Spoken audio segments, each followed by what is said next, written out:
So the three terms Adibhuta, Adidaiva, Adiyajna.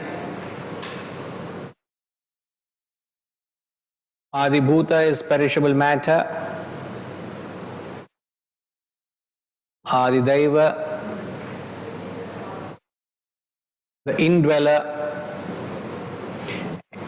And Adiyajna refers to the pure consciousness. The pure consciousness is the Adiyajna. Adidaiva is the indweller. The I, that which resides within every human being, that's the experiencer.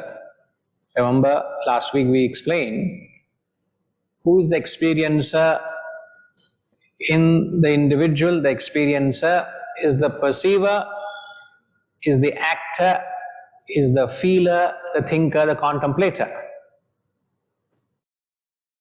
That is the Adidaiva. Adibhuta is the perishable objects, the perishable matter. Okay. Now let's move on. We'll chant verse 5. So far so good for you all online?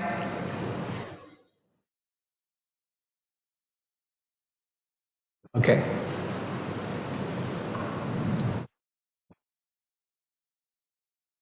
Antakale cha mameva smaran muktva kalevaram yah prayati samadbhavam yati nastyatra samshayah. Antakale cha mameva smaran muktva kalevaram yah prayati samadbhavam yati nastyatra samshayah. And whosoever casts off this body, goes forth thinking of me alone, smaran muktva kalevaram. Smaran is thinking, kalevaram, the body, antakale, at the time of death, goes forth thinking of me alone, he attains my being, there is no doubt about this. Na atra samshayah, no samshayam, no doubt at all, I am very clear. Who is saying? Lord Krishna is saying. Now people have taken this literally. We have to understand what the message here is. Now, there are three ways in the Shastras, particularly in the Gita, how the Lord communicates himself. The three styles. One is they follow tradition. They refer to the great sages, they refer to the great masters. So you go, you accept something because it has been said by the gurus of the past. Say, Prahuhu, they have said so. So one is tradition. So many sections in the Gita, you find the Lord says, thus have we heard from our gurus. That's one style. The second methodology is he uses logical arguments.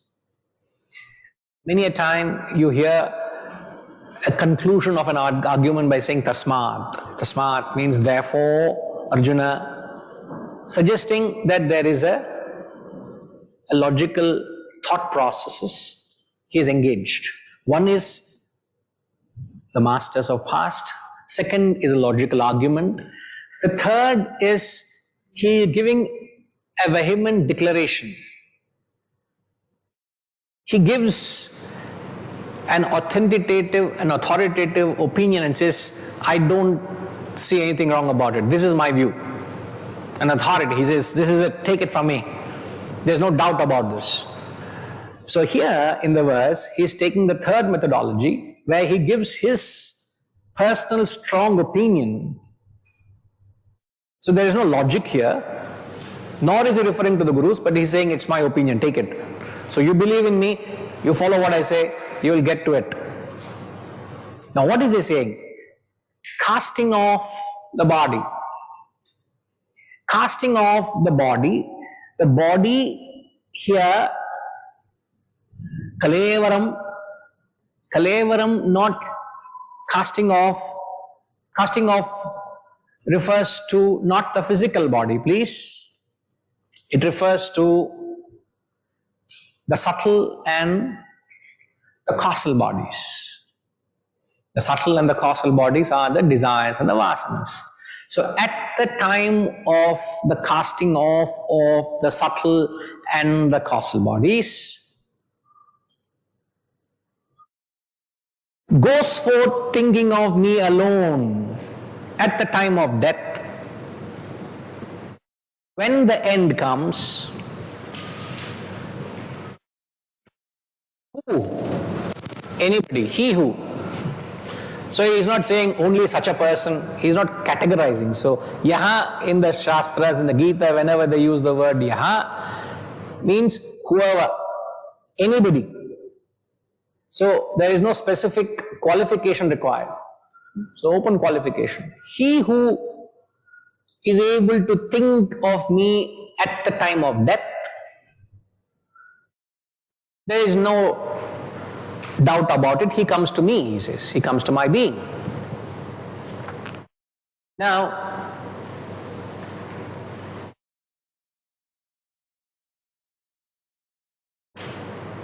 as you understand the concept of death and birth, the concept is the passage of subtle and causal from one body to another.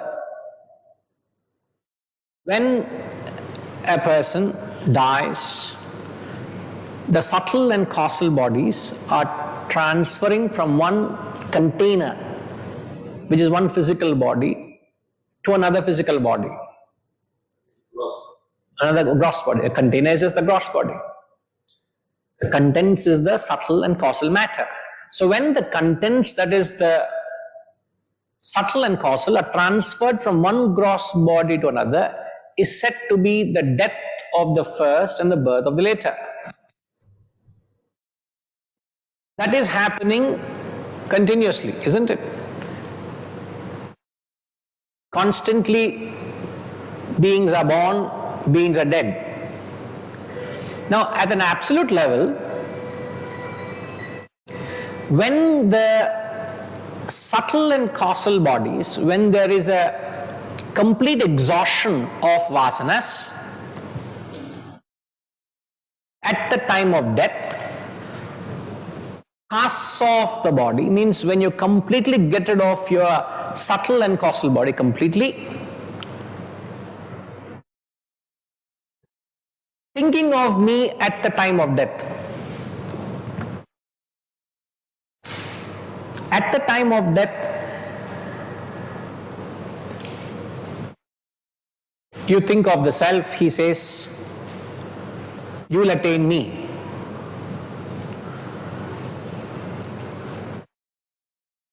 Now this concept of thinking about me here means the self, the truth, the consciousness, a spiritual thought.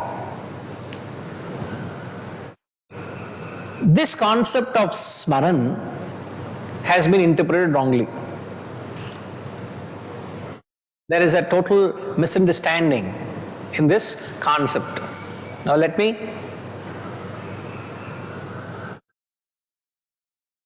clarify this.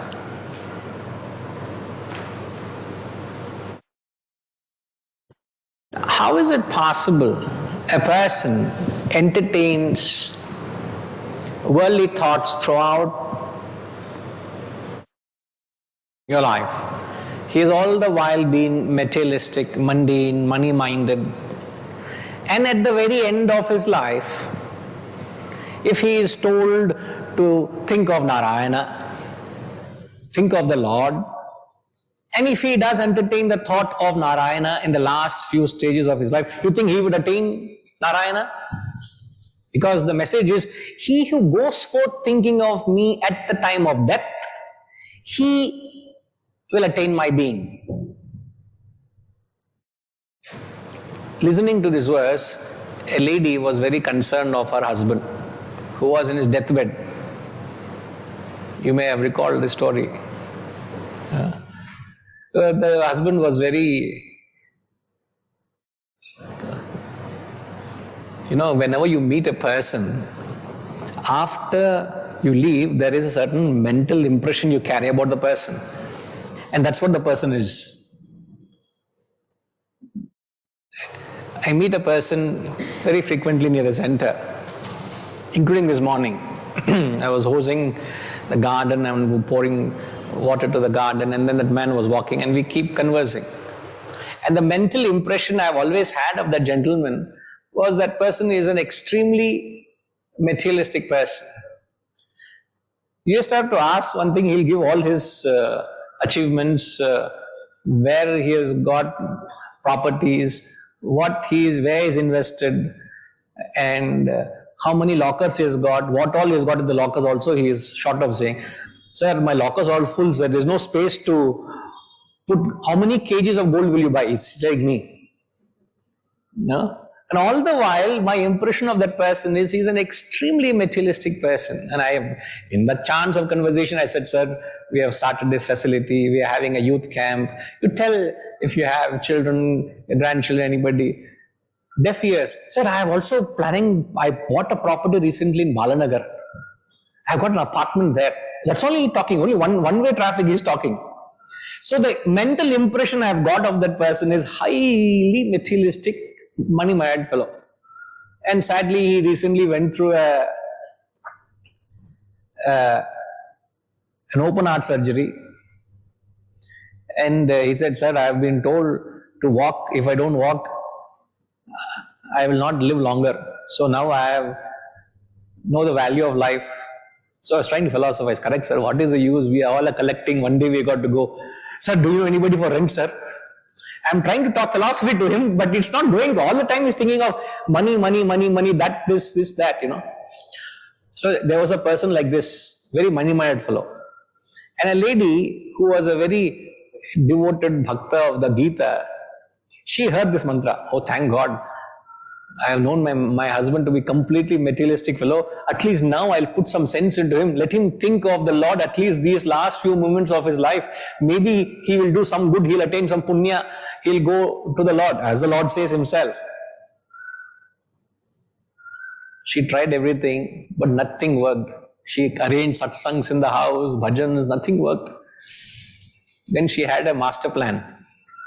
She had a few caretakers in the house, and one of the caretaker was Narayana. That fellow's name was Narayana. So she, what thoughtfully did is, she said to Narayana, Narayana, your only job is to take care of sir. You are his personal butler now. You will not do anything else but attend to him. So whatever you say, ma, I do other chores, but I attend to him. Her intention was, whenever her husband would need anything, he would have to call for Narayana. And Narayana is the name of the Lord. So at least in the pretext of calling the servant, he would utter the words of Narayana in his mouth. The Lord's name he will utter. That way at least he will do some punya. But our friend was so gross, he used to find different ways of means of calling that fellow. Hey, Muttala, engada ni? You idiot, where are you? How many times to yell for you?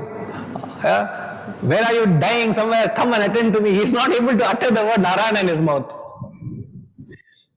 So people have taken it literally that you utter the words or you think of me at the time of death, means the last few thoughts at the time of death will determine where you go. That is 100% true. There is nothing wrong in the fact that the thoughts you entertain, the last moments of your life, determine where you go. There's a fair chance. That is not wrong. We can't doubt that. But the question is, what is it that determines what are the last thoughts you entertain?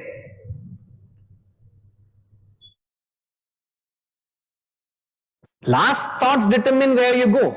But the question is, what is it that determines the last thoughts you entertain? And to that there is a beautiful concept known as the parallelogram law of forces. The parallelogram law of forces explains this concept very beautifully. It's a scientific backing which backs the theory of reincarnation. Because as he is saying, you die, the Shastra is saying there is no doubt there is going to be a continuity. If I do good here, you will be born into an environment which is going to do good to you. But what is it that determines that? What is it that ensures the last thought you entertain is in your favor? So what is that law? Gayatrima, can I use that board? Is it easy to use the board? You tell me from there how to do it. You have not given training to me. In the position change பண்ணுமா? இதுவா? No, go. This extreme. இதுவா? Yeah, go to the menu.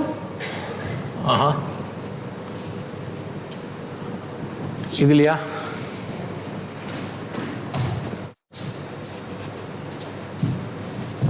Which is the button here?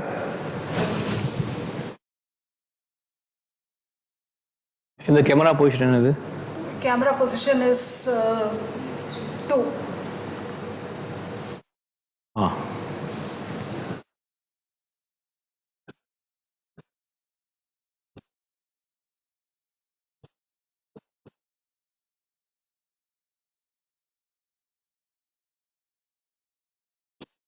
Black,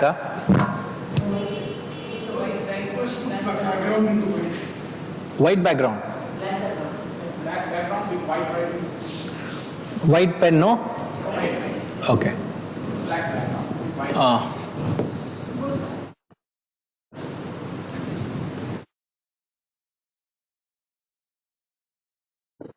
Now, let's say you imagine an object called O, and there is a force OA acting in this direction, OB in this direction, OC, OD, OE, etc. Many such forces are acting on one object, that is O. This is the parallelogram law of forces, and this is science. Now we are trying to apply that law into philosophy. Now, when so many such forces are acting upon the object at the one and the same time, Venkaji, which direction will the object go? Physics, sir. You physics PhD liya. In the direction of object போகும் sir? பின்னாலே போகும் ஐயா, பின்னாலே போகாது sir, ஃப்ரண்ட்ல தான் போகும் sir. The object would go in the direction of OR. The direction OR is it is called as the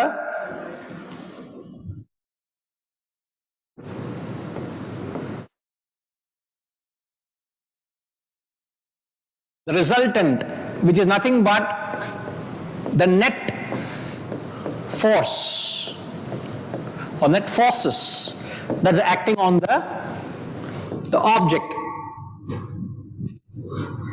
So the object will not go in any one direction. There is no direction force acting on the object in OR. The object will not go in any of the direction where the object force is acted upon. It will go in the direction resultant of all the forces. Now each force is akin to a desire or a vasana. A desire or a vasana you entertain is a force. So where you go the next birth, the resultant thought, what you got to understand is, the resultant thought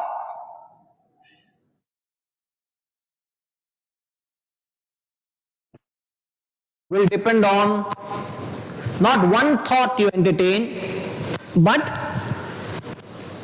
the effect of all the thoughts you entertained thus far. Not one thought. So the thought you entertain, let's say I'm going to die in the next 5 minutes. The thought I'm going to entertain, which position is this? The thought I'm going to entertain 5 minutes before I die depends on what the resultant of all the thoughts I've entertained thus far. If I have been entertaining mundane, materialistic, sensual thoughts, it is impossible for me to entertain a spiritual thought in the last moment. This people don't understand.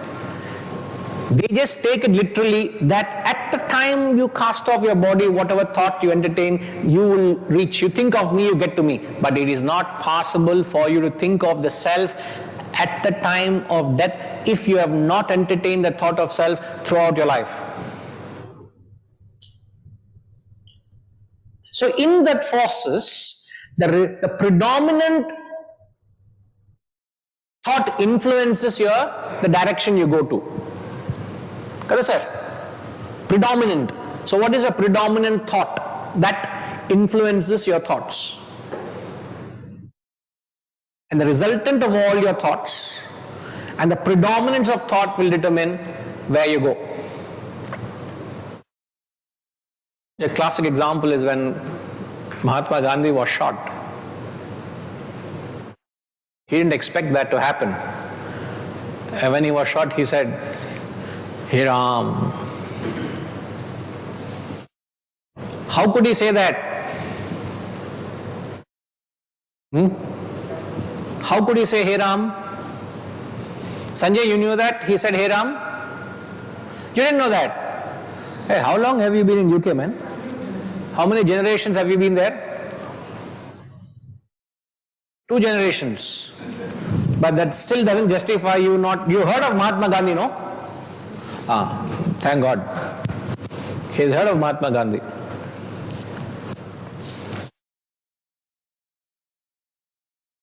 But when he was shot, he was shot point blank. When he was shot, the last words he uttered was, "Hey Ram," he said. So what is the implication? How could he utter the words of Ram at the time of his death? By the law of forces that we are talking about.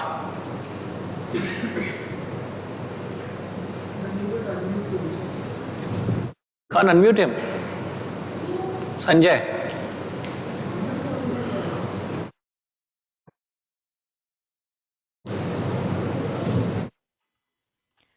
Yes, Guruji, it would seem, now that I know that his last words were Hey Ram, it would seem that would have been his God, Ram would have been his predominant thought during his life.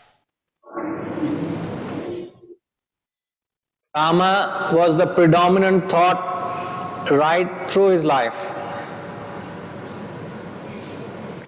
As a result of which it became helpless for him to express that thought. Now, keeping that law in mind and how the law works, if you examine your own mind, where is your mind going right throughout? What are your thoughts you entertain helplessly? How much control you have got over your thoughts? Where they go and get parked? What is it that you are constantly entertaining? And And most of the time we have no control of our thoughts. The thought that ये क्या हो रहा है क्या हो रहा है the same thing shot internally shot ये क्या हो रहा है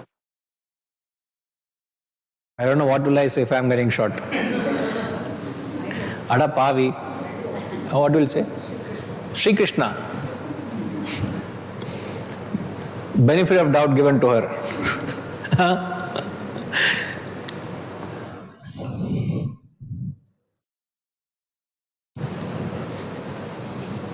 So all what he's saying is the last thought depends on the resultant of all your thoughts, and the predominant thought influences that resultant.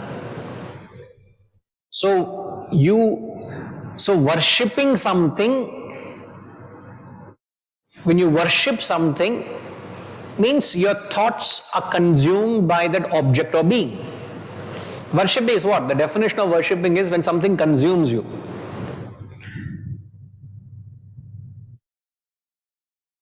And that defines whether you are a spiritual person or a materialistic person.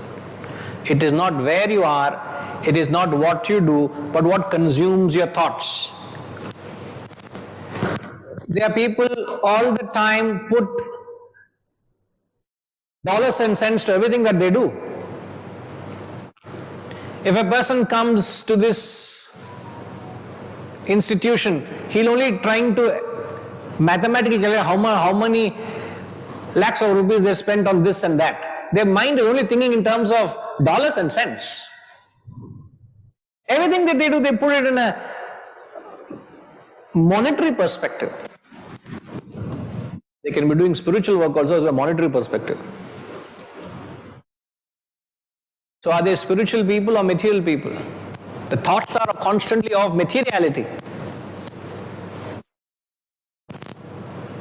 So you keep this law in the back of your mind.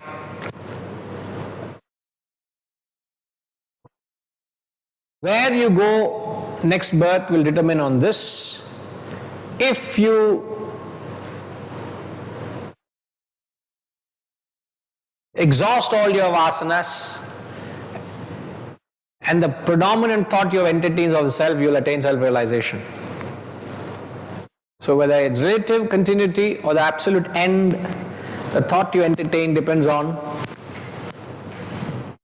predominant thought, resultant thought.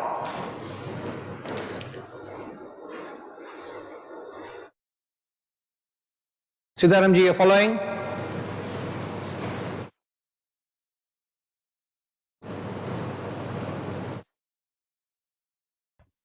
Yes, I am following.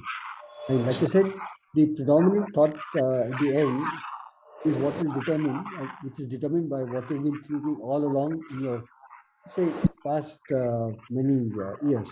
That's what will determine your predominant thought at the last minute of departure. The predominant thought influences your resultant thought. It helps you lean towards it. But that alone doesn't determine. That's the argument we give. Nobody entertains a desire to die, but yet everybody dies. Why everybody dies? Nobody entertaining a desire to die, isn't it? But yet you die. Why? Vasantama, give her the mic. Nobody entertains a desire to die, yet everybody dies. How do you explain that? Basically, death is a natural process. Once you are born, death is inevitable. Certainly, but when we talk of the forces that are acting on you, because of all the resultant force of all the desires and the thoughts you have been entertaining. You don't entertain the thought of death. Why are you dying? There is no specific desire to die, isn't it? No. Yet why do we die? As you rightly said, the resultant thoughts you entertain, this body is not conducive to satisfy the resultant vasanas you have. Means whatever Your present is not determined by one last thought, one last action.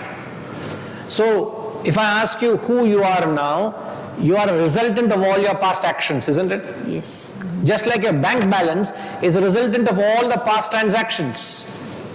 And the past transactions, whether credit or debit, will determine whether the bank balance is credit or debit, isn't it? And your prarabdha vasanas have exhausted also, we'll die. No, I will not get into the prarabdha vasanas now. They are anyway going to be exhausted. No, why are we worrying about prarabdha vasanas now? They are anyway going to be exhausted. We are talking about the forces over which you have a choice. You have a choice of entertaining certain vasanas, thoughts. Prarabdha vasanas, you have no choice. They will carry on. So once they are exhausted, we'll inevitably die. That's it. So the inevitable death is understandable, but none of us entertain the thought of death. Isn't it? There's no desire to die, yet everybody dies. Why? Because the resultant doesn't favor the present environment, present body. Yes. Thank you. Are you all clear? The present body is not capable of handling the resultant force. Then the death occurs. Then the death occurs. Yeah. The present, the body is. Ila Bitcoin, sir. Yeah, yes, sir. No, ila Bitcoin. Lana. The body is not able to withstand the power of the resultant force, and it collapses. It's not able to take in the... Withstand. Then the death occurs. Sir, that is the real meaning of the death. Real meaning of death. Instead of telling it is a natural process. That's what. Of course, natural process is also one of the causes. Natural process is only a means. How you die is only a means of death. Yes. But why it happens is because of the vasanas. Yes, vasanas. Yeah, understood. Sir, philosophically we are dying experience to experience. Philosophically, you were Hitchin, sir. Philosophically, let's say when you were in your house, when you decided to leave for the institute, we can say you are dead in your house, you are born in the institute. Isn't it? So you are dead there, you are born here. After a while, you will be dead here. Where will you be born next? Abba, in the philosophical answer he is given. I thought he will spell out where he is going to be born next. I thought I'll catch him where he is going next. But he said, wherever my desire takes me. Isn't it? So we are being born from experience to experience. Death and birth of events maintain your day. Now why were you dead at home and why are you born here? Going with the answer we just gave, why is it that you had to die at your home and born in the hall?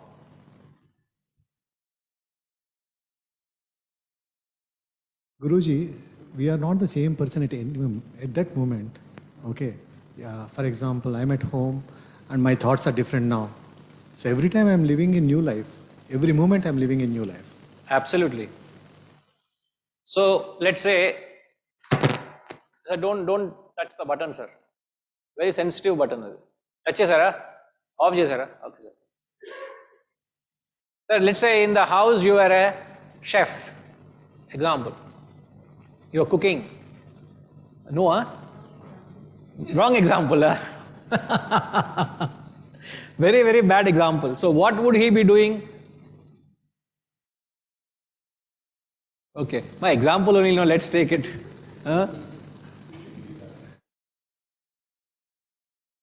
So you were, let's say you are preparing food, you are happy to do whatever, at home.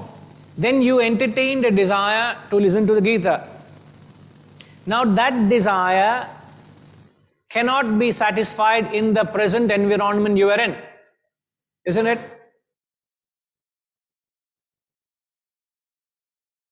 So what you did, you are dead at home, you're born here. So there's a transmigration of your body from one environment to other, isn't it? You left one environment, you're dead there, you're born another environment, there's a birth. So death and birth, here we are only talking of one desire which that particular environment, that particular embodiment cannot satisfy. Nobody in your house can satisfy your desire to give Gita. They can give other lectures to you. No, I'm not saying anything wrong, my kada. But that particular desire cannot be satisfied. So where do you go? Wherever your desire takes you, you're born there. Now we are talking of one desire. Siddharamanji, imagine hundreds of desires are acting on your mind at the same time. Not one, hundreds. So the two things we are saying here. One is, it is the resultant of all the desires that will determine where you would go. Isn't it?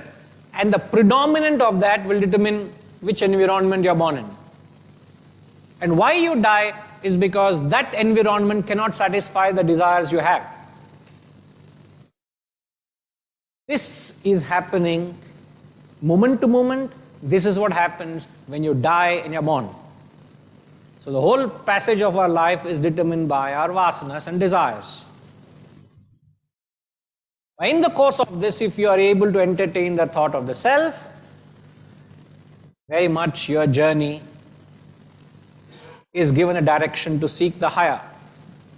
Otherwise, you're caught up in the cycle of these desires, samsara. Now, he's going to spell it out again in the next couple of verses as well. Okay? Sanjay, are you clear here? Good. Hariji, all okay?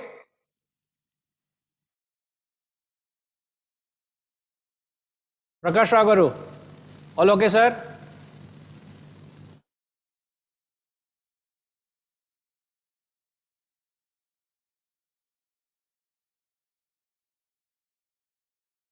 Right. 6th verse, please.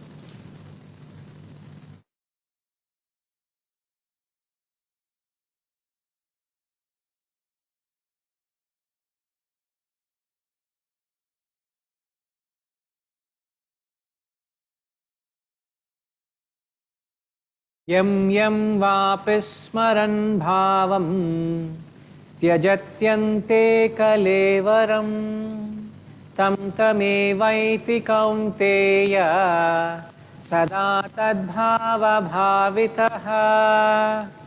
Yam yam vapi smaran bhavam tyajatyante kalevaram tam tamevaiti kaunteya sada tadbhava bhavitaha. He spells it out here. Of whatever being one thinks at the end while leaving the body, to that alone one goes. So Kaunteya, because sada tadbhava bhavitaha. Sada tadbhava, because of the constant thought of that being. He doesn't take it for granted. He spells it out. In the previous verse, he said, you go to whatever you think at the time of death. Here he says, whatever being one thinks at the end while leaving the body, to that alone one goes, because of the constant thought of that being.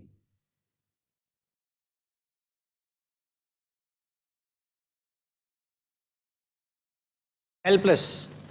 Whatever you're thinking of, that is what you will end up entertaining at the end. Sada tadbhava bhavitaha, absorbed in that thought or being, sada, constantly. So what consumes your thoughts constantly, Venkatji? Whether you're by yourself or you're with the world, what consumes your thoughts? You need to know, isn't it, sir? Because when the appointed time comes, where I go depends on where my thoughts have been constantly.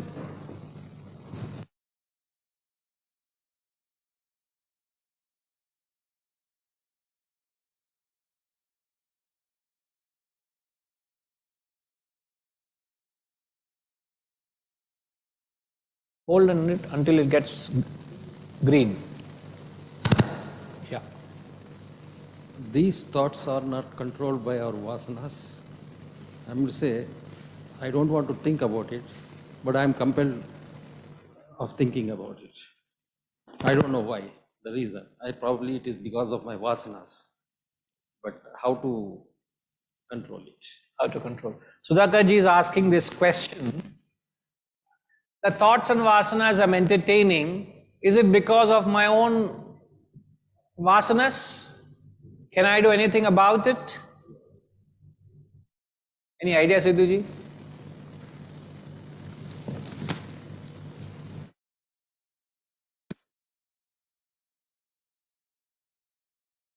Hari Om Guruji. Yeah, we can very much, we have the free will. We can influence our vasanas. We can overcome them by doing good deeds and by thinking of the higher, doing work with yajna spirit.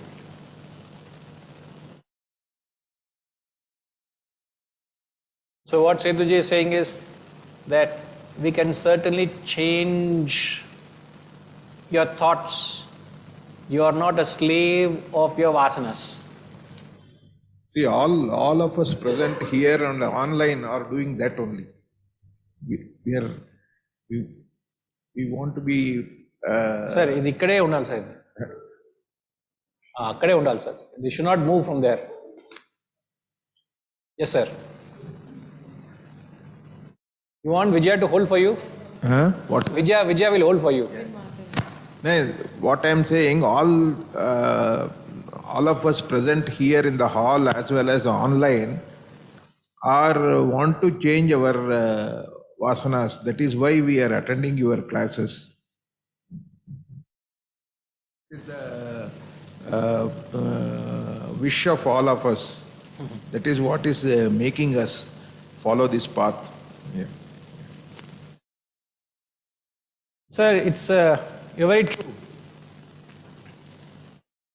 I hope I get the number right.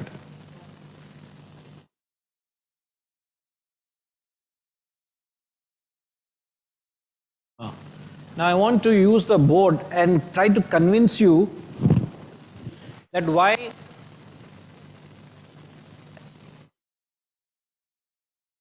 you are not a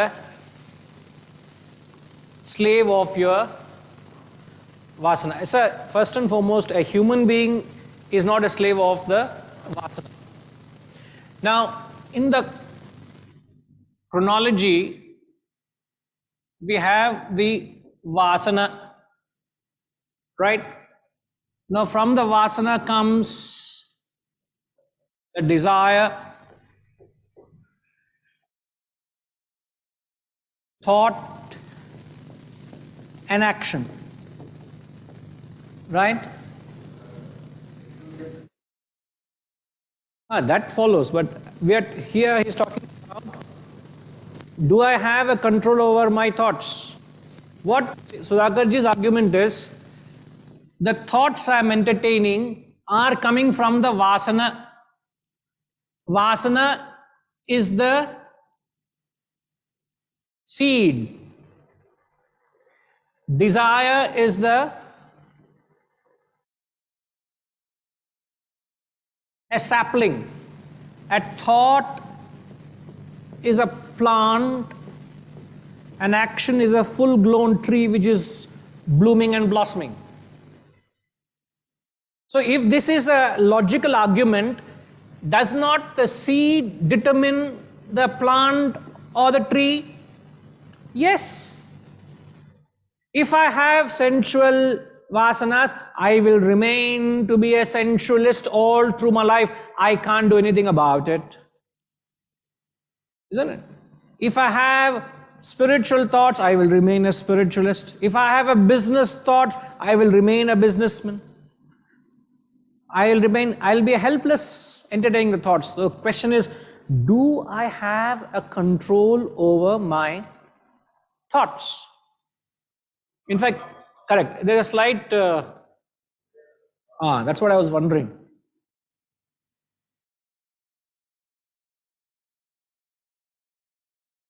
Vasana, thought, comes desire. Now, what's this we are aware. Now, what you will appreciate is a thought. Where does a thought manifest? In the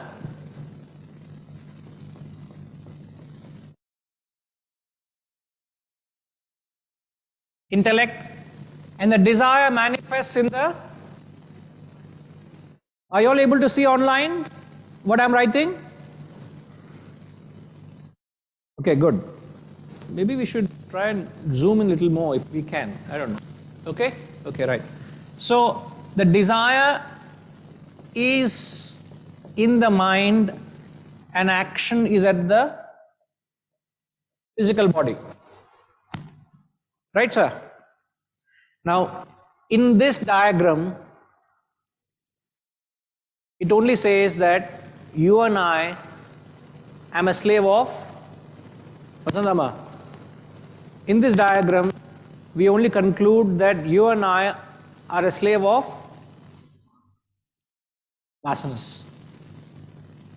This determines the entire process. This determines it. So what you are born with it, you are destined to be. Nothing can be done.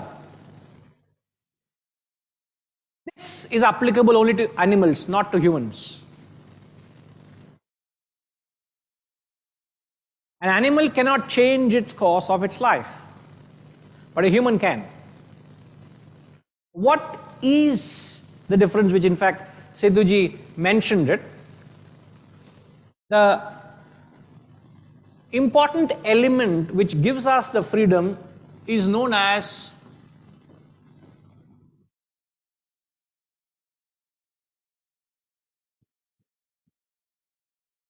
Purushartha.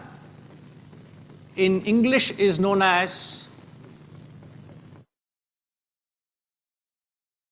free will.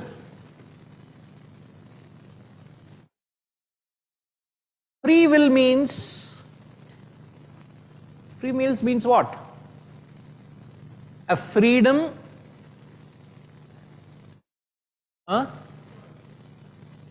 choice of what?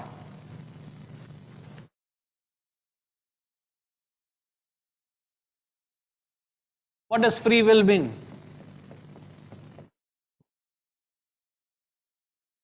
Free will to what?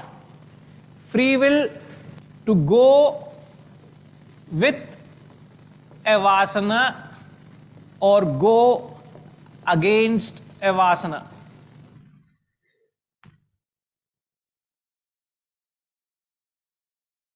You can decide to entertain a particular vasana or choose not to entertain. That freedom we have, a human being has.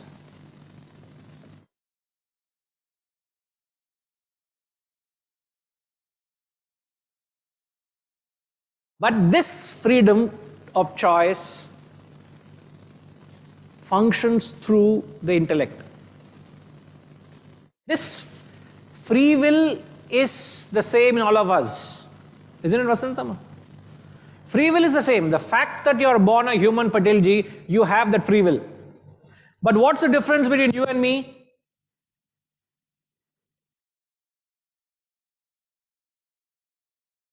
No process. What process? 9. What is it that is?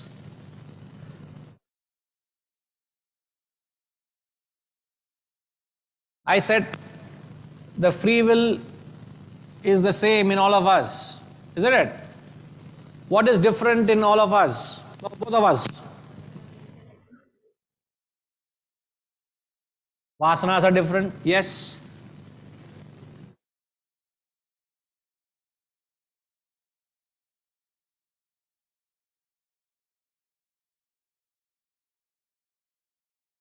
correct the vasanas. No, what we are saying, yes, can you just speak for the benefit of those online? So I'm saying vasanas, free, as you said, free will all of us have.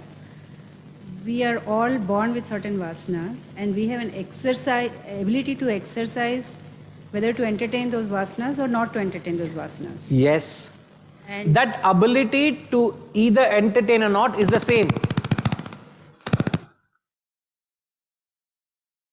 That is the same. That's what I'm saying. You and I, as long as we are human, we have that free will, which is the same. But then what is the difference between you and me? intellect or the subject. It is the intellect. So, the free will, as we said, operates through the intellect, which we call it as the buddhi.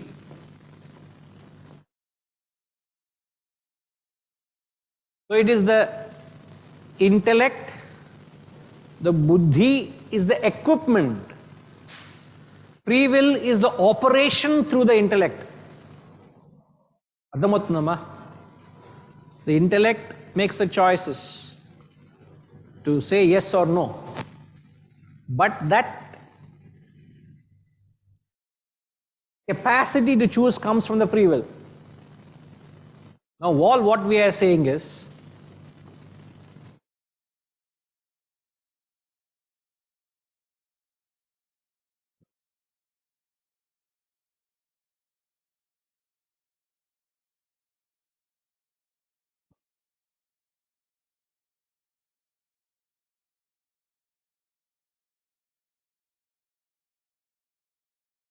that's all we are saying, sir.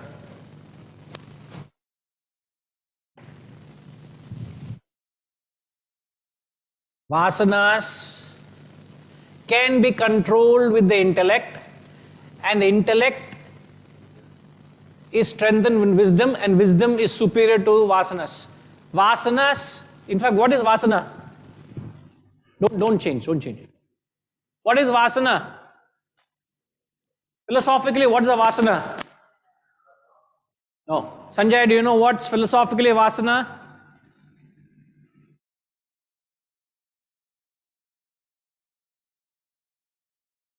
No.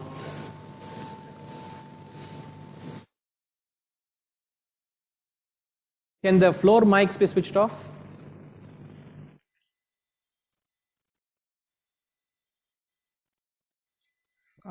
Guru, my understanding of a vasana is that it's an unfulfilled desire.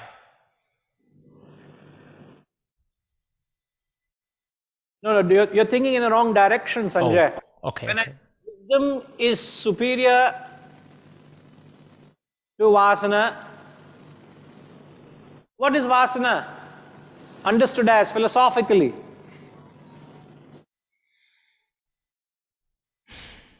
Hariji, what is a vasana philosophically understood as?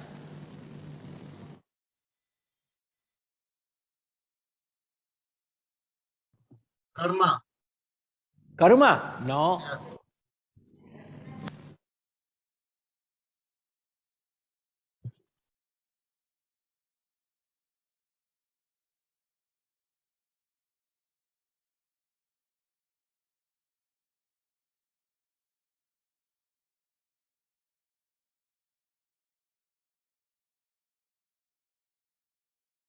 Vasana is nothing but ignorance.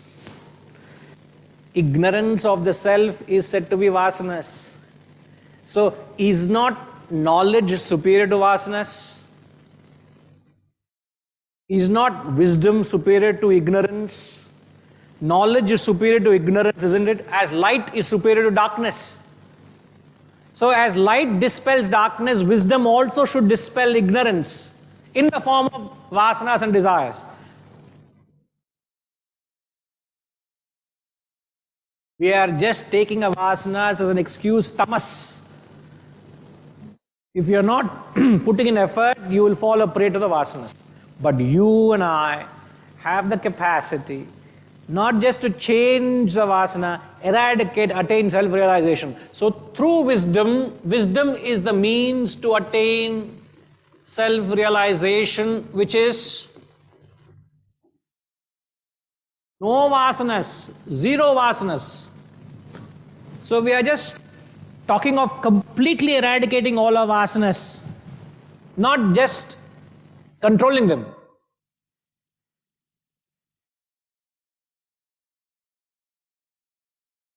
You get it?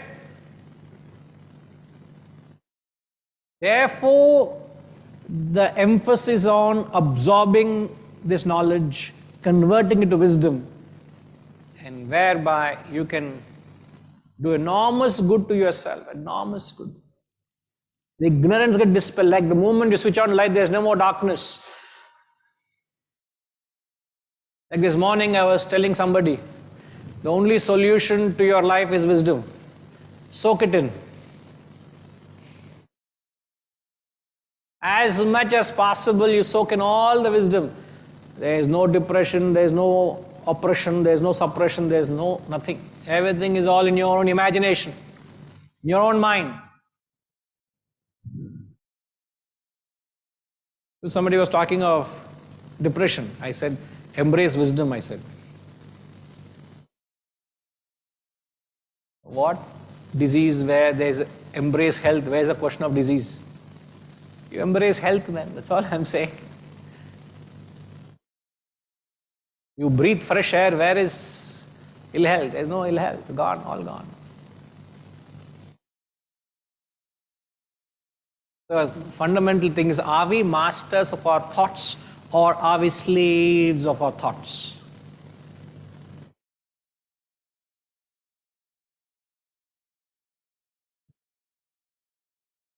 Yashima, got to be a master. Huh? Thoughts may come, let them come. Why should I say hello to them? Say, pass, bye, nothing to do with you, gone. Many things may come. The best of thoughts may come, the worst of thoughts may come. But why should I identify with that thought? That choice you have, that's what they're saying, that choice you have.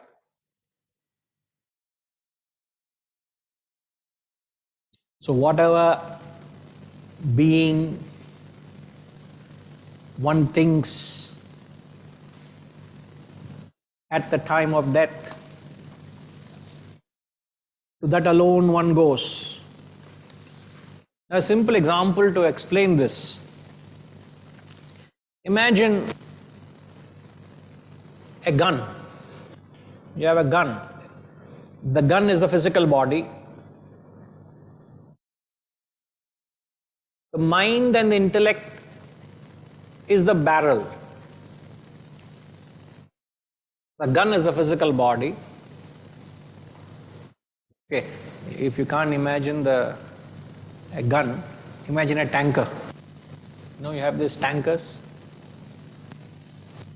A tanker, the whole tanker is the physical body.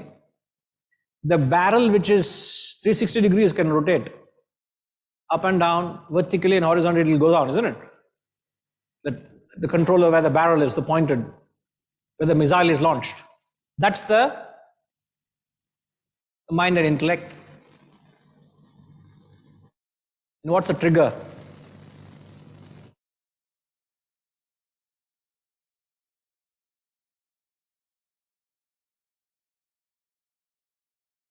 Trigger is the last thought.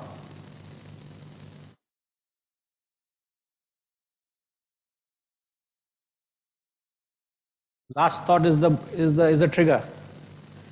The trigger, the thought.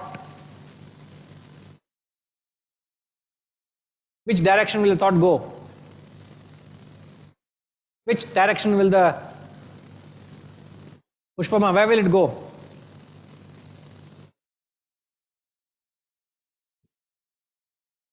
It cannot come back like. It can't come back, but which direction will the bullet go? The missile go? As per the mind. As per the direction of the intention and thought, like. The barrel, isn't it? Wherever the barrel is pointed, that's where it will go, isn't it? Yes, yes. So once you press the trigger, it will go in the direction pointed by the mind and intellect. And what is that which is contained by the mind intellect is a thought. So a thought goes in the direction pointed by the mind and intellect. So where your mind and intellect will go depends on what's the thoughts you entertain. And once the thought has left, you have no control over it. It's like once the bullet has left the barrel, you have no control. It goes in the direction. You have to face the consequences. You have only control over the next thought.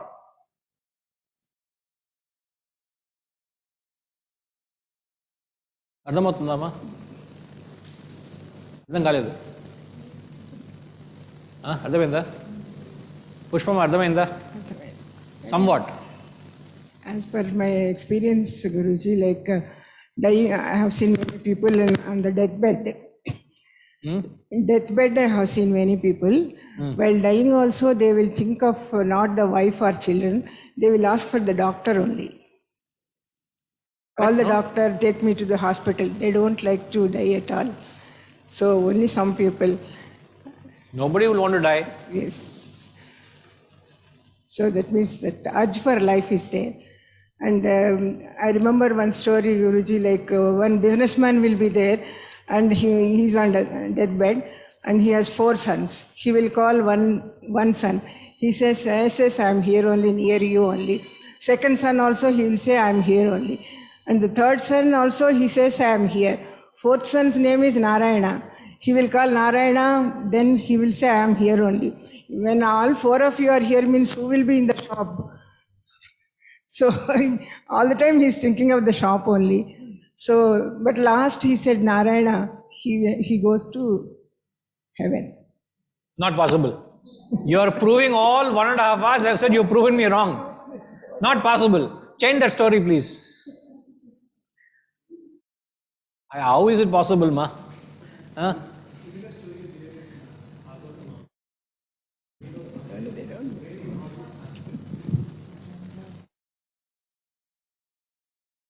Okay. Now, again, we should understand the deep philosophical backing. Otherwise, we will just take the superficial story and believe in that. And that's important. Yeah, Sushma ma.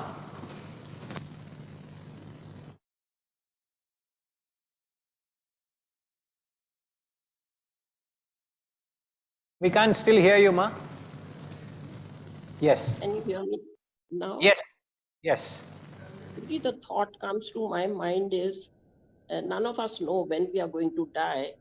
So, as you said, when we have vasanas through purusharth and wisdom, through our intellect, we gradually change our vasanas from mundane and worldly things to the higher things. So, when we are going to, we are thinking with satsang and knowledge, if our thoughts are more towards higher things rather than the mundane and the worldly things, so when we are going to die, there's more probability we'll be thinking of the Lord or the higher rather than we'll be thinking of the worldly. So I think gradually with wisdom and satsang and all that, our thoughts should automatically go to the higher, and the time of death nobody predicts. So we will automatically be thinking of the Lord. I don't know whether I'm right or not, but that's what my mind says. No, absolutely. What you're saying is correct.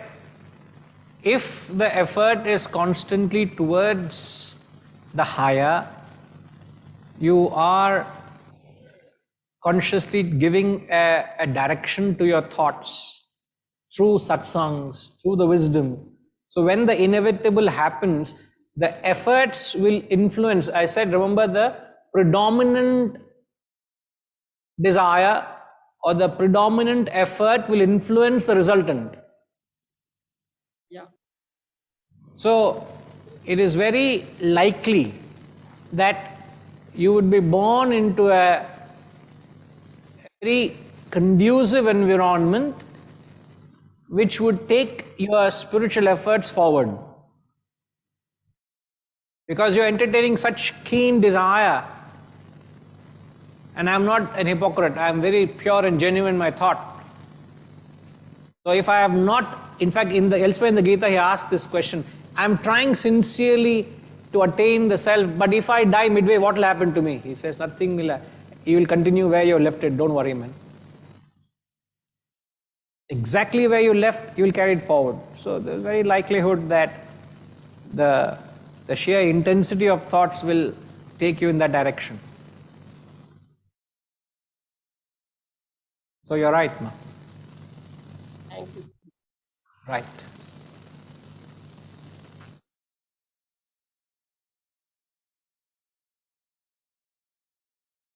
Let's chant the 7th verse. I'll come back and explain the 7th verse. Come.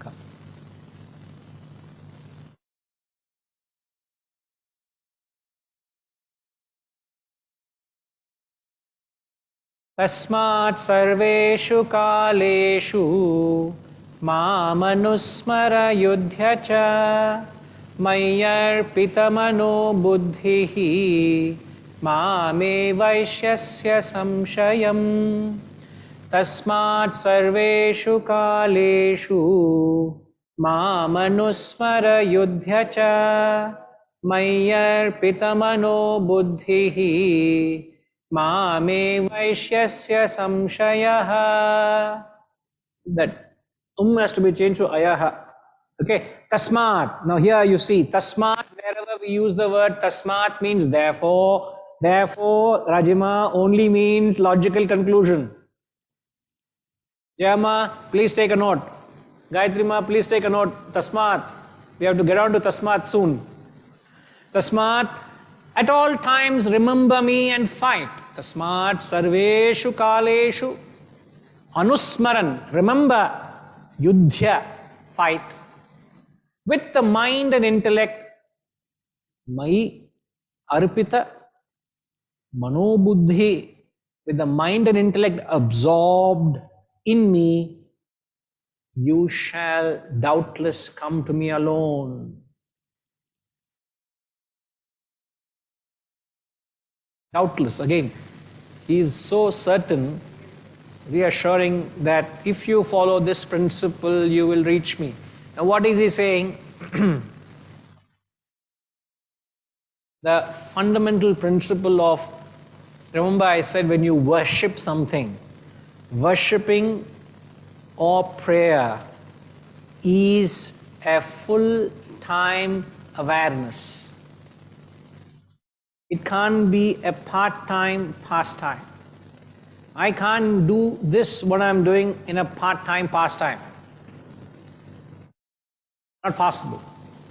So if you want to attain the object of your desire, which is the goal, you must have ananya chinta. The very famous words of the Gita, ananyas chintayanto mam ye janah paryupasate. Ananya chinta. So, at all times remember me and fight. Now, why does it say fight?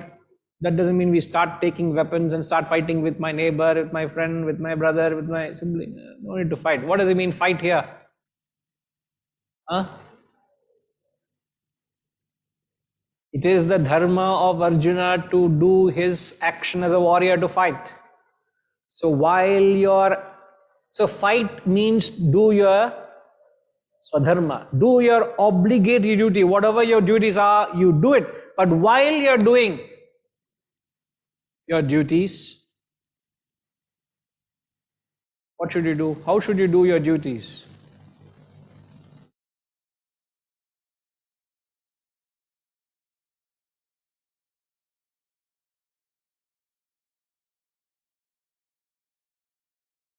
Dedicate your mind and intellect to it.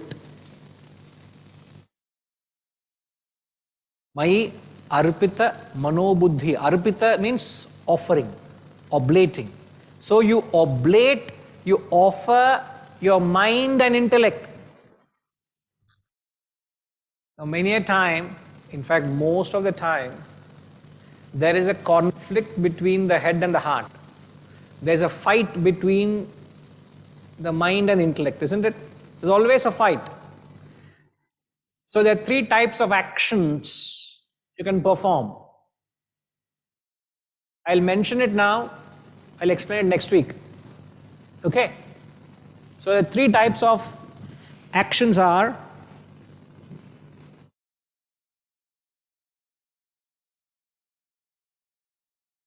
what is it that acts? Rachit, when you go play football, what is it that's playing the football? Who is that? Me? Rachit. That what is it in Rachit that is playing football? It's not that you are sleeping in your mind you're playing football. No, no. That's also possible. In your sleep also you may be thinking of football. But when you are in the ground, it's a physical body that's playing, isn't it? So your actions are performed by the body. But important thing is what propels the body to action. Three possibilities. Your body can either be propelled by mere mind alone, like Rachit can argue with mummy and say, Mummy, I like to play football. Correct, Tanashri? Huh? I like to play football. Don't tell me steady, steady, steady. I don't like to study. Correct? Die. Don't say that. That is your mind that is saying. Mind means you're operating on likes and dislikes. So you can do something what your mind tells you to do. Or, Rachit, tell me what else can tell you to act? Everybody else keeps quiet. Huh? The body is acting. But what? You know, there's something, Rachit, in the body, something other than the body, which tells the body to do. Brain is part of something in the body, something other than the body. So the mind is other than the body. Isn't it? What is it that is other than the body that can tell you to act? Just now I said. Wow, soul. This fellow is overqualified. So the other thing that can draw your body to action is your intellect. Now intellect is, how do you describe intellect? Where you give a reason for everything that you do. This is why I'm doing it. This is the reason I'm doing it. This is the reason I'm not doing it. So there's a logic behind it. It is not a mere impulse. It's not whether you like or not. It's a logical approach. Now the third is where your mind and intellect are together. Now what you must understand, Vasantama, what you must understand is, in the first state, there is no intellect. In the second stage, there is no mind.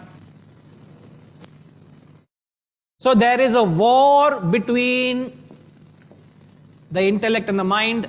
There is a war here between the intellect, mind and intellect, constantly. But in the 7th verse he says, he who does his dharma as a warrior, you do whatever. If your dharma is to fight, fight. If your dharma is to cook, cook. If you are a designer, design. If you are a speaker, speak. If you are a sportsman, play. But do your dharma. While doing it, dedicate your mind and intellect to me. So when your thoughts, when your mind, which is the feelings, and your thoughts, reasoning are completely dedicated, head and heart, correct. Another,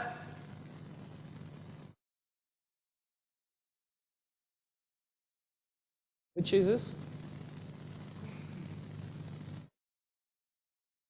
Does this not work at times?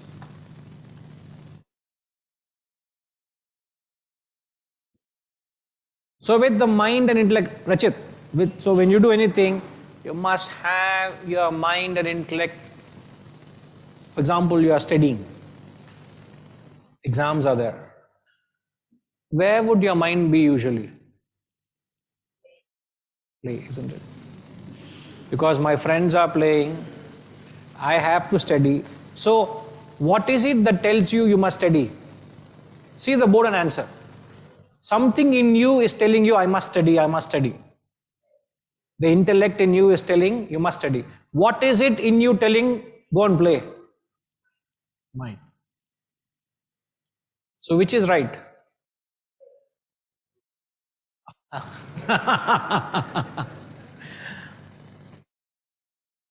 So, imagine, Rachit, when you are playing, your mind and intellect both are in the ground. When you are studying, your mind and intellect both are in the books. How beautiful it will be, isn't it? If you do that, what would happen? Absolutely. You will achieve success. Success is immaterial. It will come to you effortlessly because you are giving your heart and soul into it, isn't it? You read once, you got it because your mind is there. Now, many a time, your mind doesn't cooperate.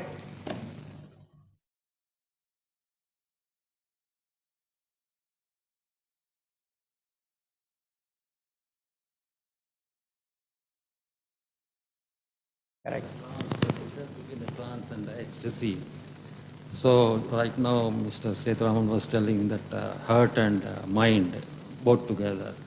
So the real joy we attain when the mind and the heart they culminate together. Correct. That is the ecstasy we enjoy. Yes, there was a talk where we brought out a difference between ecstasy and trance. And trance. Slightly out of different context we spoke. But when there is a blend, a merger of the head and the heart, you experience ecstasy. Ecstasy means unparalleled joy in whatever you do. Yes. You revel in joy and bliss and happiness. Whether it could be making money also. You want to run behind the world and make money. You will enjoy that process also. Whatever you want to pursue, put your head and heart to it. And ultimately that could lead to the success also. Absolute success, whatever it is. But what the text is saying is, remember me, he says. Think of the self. The only difference is, when you apply the same equipment in the pursuit of the self, you will get it. Doubtless, you shall come to me. I'll come back and expand on the 7th verse next week. Okay? Om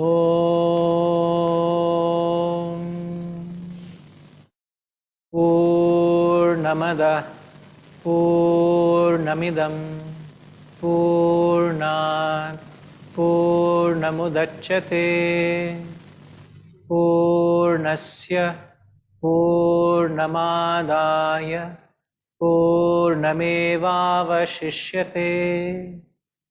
Om Shanti Shanti Shanti. Harihi Om. Shri Gurubhyo Namaha. Harihi Om.